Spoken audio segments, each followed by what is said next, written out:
सर्वे भवन्तु सुखिनः सर्वे सन्तु निरामया सर्वे भद्राणि पश्यन्तु माँ कश्चित् दुःखमाप्नुयात् लोका समस्ता सुखिनो भवन्तु। जय स्वामीनारायण। और जब मैं सर्वे भवन्तु सुखिनः की बात करता हूँ तो यही स्वामीनारायण की मूलभूत विचारधारा है कि सर्वे भवन्तु सुखिनः, सभी सुखी रहें, किसी को कोई दुख ना हो। और ये वसुधैव कुटुम्बकम, ये वसुधा हमारा कुटुंब है। लोका समस्ता सुखिनो भवन्तु, और इस लोक में सभी लोग सुखी रहें। और इसी विचारधारा के प्रसार के लिए पूरी दुनिया में स्वामीनारायण संप्रदाय अपने जो आधार स्तंभ हैं, जो अपनी श्रद्धा के स्तंभ हैं, उनका निर्माण करता जा रहा। और इसी कड़ी में फ्रांस की राजधानी पेरिस में फ्रांस का पहला विहंगम हिंदू मंदिर आकार लेने जा रहा है। न भूतो न भविष्यति, न कभी ऐसा हुआ और न कभी ऐसा हो पाएगा जो फ्रांस में होने जा रहा है। ये जो मैं पूरा घटनाक्रम आपके सामने रख रहा हूँ, ये भारतीय अध्यात्म की दिशा में एक मील का पत्थर है जिसे सदियां याद करेंगी। तो फ्रांस का पहला परंपरागत हिंदू मंदिर एक ऐतिहासिक क्षण का गौरवमयी साक्षी बनने जा रहा है। शुरुआत हो चुकी है।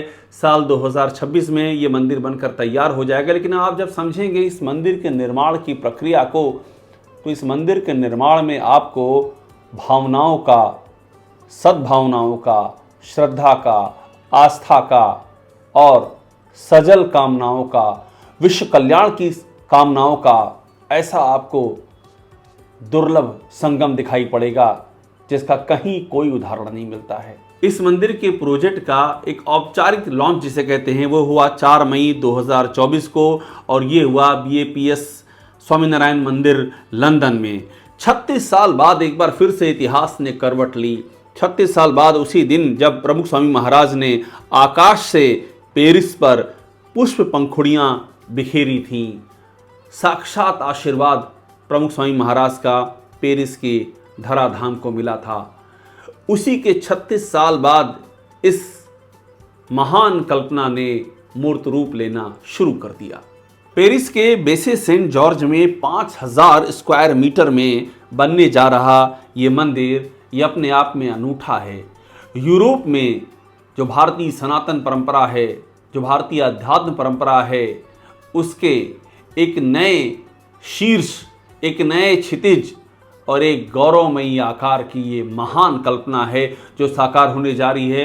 मैंने आपको पहले ही बताया साल 2026 तक ये पूरा हो जाएगा। और मैं अब आपको बता दूं ये मंदिर जो बनने जा रहा है, पहले आप समझिए इसमें किस तरह से बनेगा ये महान गौरवशाली मंदिर। इसका जो पहला फ्लोर है वहाँ एक बहुत बड़ा कम्युनिटी हॉल होगा, लाइब्रेरी होगी, एग्जीबिशन सेंटर होगा, डिनर एरिया होगा। और जो सेकेंड फ्लोर है वहाँ पर मेन टेम्पल होगा, जहाँ पर जो हमारे आराध्य हैं भगवान श्री कृष्ण, राधा जी, शंकर भगवान, माँ पार्वती, गणेश भगवान, श्री राम, जानकी, स्वामीनारायण भगवान, गुणातीतानंद स्वामी महाराज, हनुमान जी, ये सभी देव प्रतिमाएं वहाँ पर होंगी ताकि आस्था का एक विहंगम संगम वहाँ पर आकार ले सके। मगर ये एक दिन में नहीं हो गया है, इसके पीछे 1-2 नहीं 50 साल की तपस्या है। 50 साल का स्वप्न है, वो महान स्वप्न, वो महान आध्यात्मिक स्वप्न जो स्वामीनारायण के महान संतों ने देखा विश्व कल्याण की कामना के साथ में। ये तारीख है 7 जुलाई 1970। इस तारीख को योगी जी महाराज पेरिस के एक एयरपोर्ट पर रुके और यहाँ से उन्होंने एक महान आध्यात्मिक स्वप्न को साकार करने का प्रण लिया और प्रमुख स्वामी महाराज व महंत स्वामी महाराज से अनुरोध किया कि वे इस प्रण को, इस कल्पना को, इस देश की महान आध्यात्मिक परंपरा के महान स्वप्न को ज़मीन पर उतारें। ये उनका अनुरोध था और ये 7 जुलाई 1970 का अनुरोध साल 2024 में अपने आकार में आकर के साल 2026 में पूर्ण आकार में दिखाई देने जा रहा है। इस तरह से महान स्वप्न देखे जाते हैं, ये कोई 1-2 दिन की बात नहीं होती है। 7 जुलाई 1970 के बाद अगली तारीख है 4 मई 1988। इस तारीख को प्रमुख स्वामी महाराज ने पेरिस के आकाश में पुष्प वर्षा की, जो मैं अभी आपसे कह रहा था, पेरिस के आकाश में पुष्प वर्षा, ये योगी महाराज का स्वप्न था। ये योगी महाराज का विज़न था, उनका दृष्टिकोण था, और उसको फलीभूत करने के लिए प्रमुख स्वामी महाराज ने 4 मई 1988 को पेरिस के आकाश से पुष्प वर्षा करके इस जमीन को भगवान स्वामीनारायण के आशीर्वाद से अभिषिंचित किया, उसे पवित्र किया। अगली तारीख आती है 2 अगस्त 1995।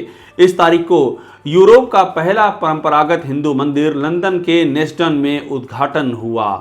ये तारीख बहुत ही महत्वपूर्ण है। यूरोप का पहला परंपरागत भव्य और दिव्य मंदिर।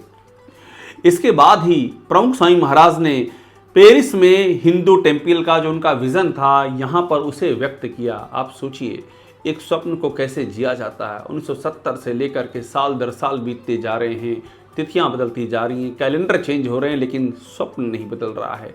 वो स्वप्न हर जगह झंकृत हो रहा है, तो वो स्वप्न लंदन के इस नेस्टन में भी झंकृत हो उठा। अगली तारीख आई 16 अक्टूबर 2017। इस तारीख को पेरिस के वैसे सेंट जॉर्ज के मेयर ने मुलाकात की महान स्वामी से, और जो लैंड एलोकेशन होता है उसको कंफर्म किया।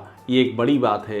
पेरिस भी साक्षी हो रहा था एक महान भारतीय आध्यात्मिक स्वप्न के प्रकटीकरण के गौरवमयी अवसर में सहभागी बनने का, और वहाँ के मेयर ने भी आगे बढ़ कर के इसमें हाथ बटाया। अगली तारीख है 19 अक्टूबर 2021। इस तारीख को पूज्य ईश्वर चरण स्वामी ने वैदिक सेरेमनी परफॉर्म की। जो वैदिक मंत्र होते हैं, वैदिक आयोजन होता है, वैदिक पूजा विधि होती है, उससे उन्होंने महान स्वामी के आशीर्वाद से, उनकी ओर से इस जगह को पवित्र किया, और ये जगह भगवान स्वामीनारायण की स्थापना के लिए इस जमीन को पुण्य भूमि उसी रोज़ घोषित कर दिया गया।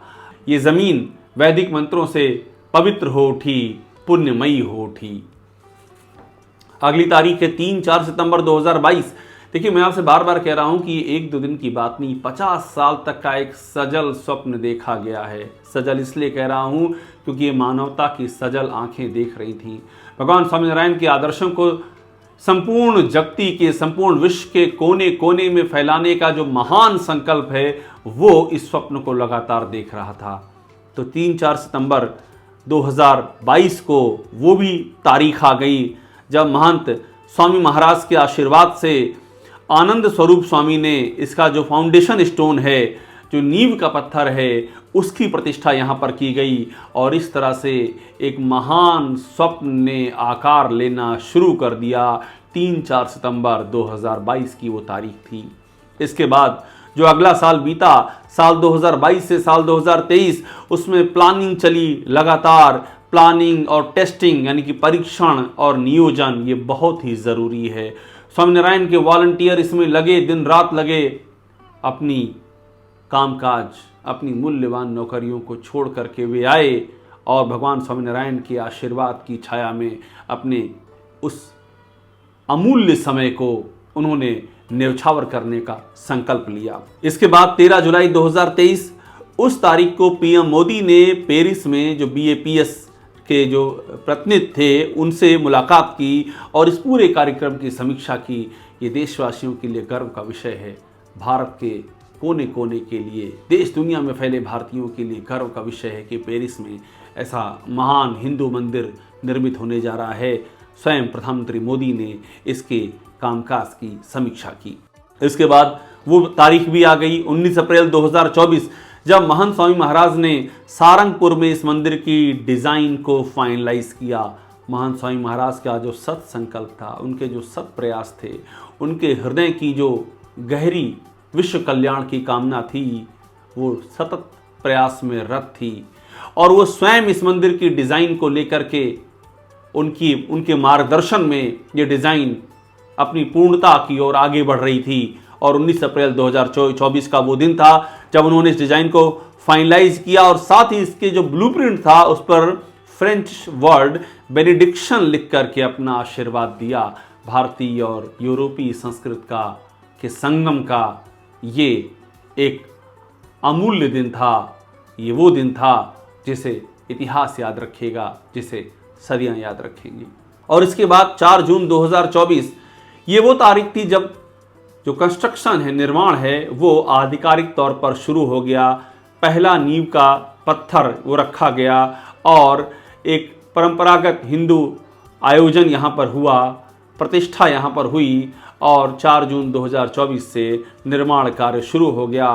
पूरी दुनिया में 1300 से ज़्यादा मंदिर और 5025 सेंटर BAPS स्वामीनारायण के, और उस श्रृंखला में एक और मील का पत्थर स्थापित होना शुरू हो गया। और अब आपको तस्वीरें हम दिखा रहे हैं, आप तस्वीरें देखिए। मैंने कहा कि ये स्वप्न एक दिन का नहीं है, 50 सालों की अनथक साधना का ये स्वप्न है। 50 सालों से अधिक की ये अनथक साधना है। प्रमुख स्वामी महाराज जब 4 मई 1988 को गए पेरिस पहली बार, तो आप देखिए हेलीकॉप्टर से जो पुष्प वर्षा, जिसका मैं पहले भी जिक्र कर चुका हूँ, और इस दौरान जो बातें उन्होंने कही, जो बातें आशीर्वाद स्वरूप उनकी जीवा से निकली, वो सदियों के लिए, वे पीढ़ियों के लिए प्रेरणा के स्रोत हैं।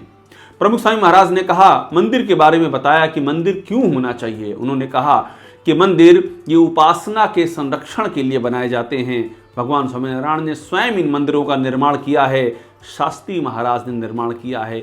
योगी महाराज की उन्होंने बात कही कि योगी महाराज ने कहा था कि लंदन का मंदिर, उन्होंने लंदन के मंदिर का जिक्र किया, वो ग्रैंड होगा और हम इसे साकार रूप लेते हुए देख रहे हैं।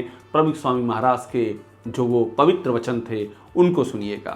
कारण કે ભગવાન લોકમાં આવ્યા, એમને મંદિરોનો આદેશ આપણને આપ્યો છે કે ઉપાસના રહેવા સારું મંદિરો કરવા, અને એ દેવ મહારાજે પછી બધા મંદિરો કર્યા છે લઈને એ વાત કરીને, અને એ પ્રમાણે આ મંદિરો શાસ્ત્રી મહારાજ પણ કર્યા છે, અને યોગી બાપાનો આદેશ છે મંદિર મોટું થશે એટલે થાય છે। मैंने आपसे पहले ही कहा कि जो मंदिर है स्वामीनारायण संप्रदाय के, ये सभी के लिए हैं। यहाँ कोई भेदभाव नहीं है, वो देशी हो विदेशी हो, किसी भी धर्म का हो, वो यहाँ पर आ सकता है। इस श्रद्धा की त्रिवेणी में स्नान कर सकता है। अबू धाबी में जो बना है BAPS स्वामीनारायण मंदिर, वहाँ रोज़ ही कितने मुस्लिम आते हैं और श्रद्धा विनत होकर के आशीर्वाद ग्रहण करते हैं, भगवान स्वामीनारायण की शिक्षाओं से स्वयं को धन्य महसूस करते हैं। ये बात खुद प्रमुख स्वामी महाराज ने भी कही थी। उन्होंने एक बात ये कही कि मंदिरों में कोई भेदभाव नहीं होता है। उन्होंने क्लियर कहा कि ये मंदिर सनातन हिंदू वैदिक धर्म की शाश्वत परंपराओं के अनुरूप निर्मित किए जाएंगे। आप एक दिव्य दृष्टा की सोच को देखिए। प्रमुख स्वामी महाराज ने उस समय ही कह दिया था कि जो सनातन हिंदू वैदिक धर्म की शाश्वत परंपराएं हैं, उन परंपराओं के अनुरूप ही इन मंदिरों का निर्माण होगा। और आज पूरी दुनिया में स्वामीनारायण संप्रदाय के जरिए सनातन हिंदू वैदिक धर्म की जो शाश्वत परंपराएं हैं वो अपना आकार ले चुकी हैं, वो हर तरफ छा चुकी हैं। प्रभु स्वामी महाराज की इस बात को भी सुनिए। જેમાં હજારો માણસોને એના દર્શનથી લાભ થશે, કારણ કે ભગવાનના મંદિરો જે થાય છે એ પથ્થરો એ પથ્થર નથી, એમાં પણ ચૈતન્ય છે। મહારાજે પણ કહ્યું છે, સ્વામીએ પણ કહ્યું છે કે આ પથ્થરો પણ સત્સંગ કરાવશે। और ऐसे में जो महान स्वामी महाराज ने कहा वो भी ध्यान रखना होगा। उन्होंने कहा कि भगवान एक्स्ट्राऑर्डिनरी हैं, इसलिए हम उसके लिए जो भी करें वो असाधारण है, साधारण नहीं है।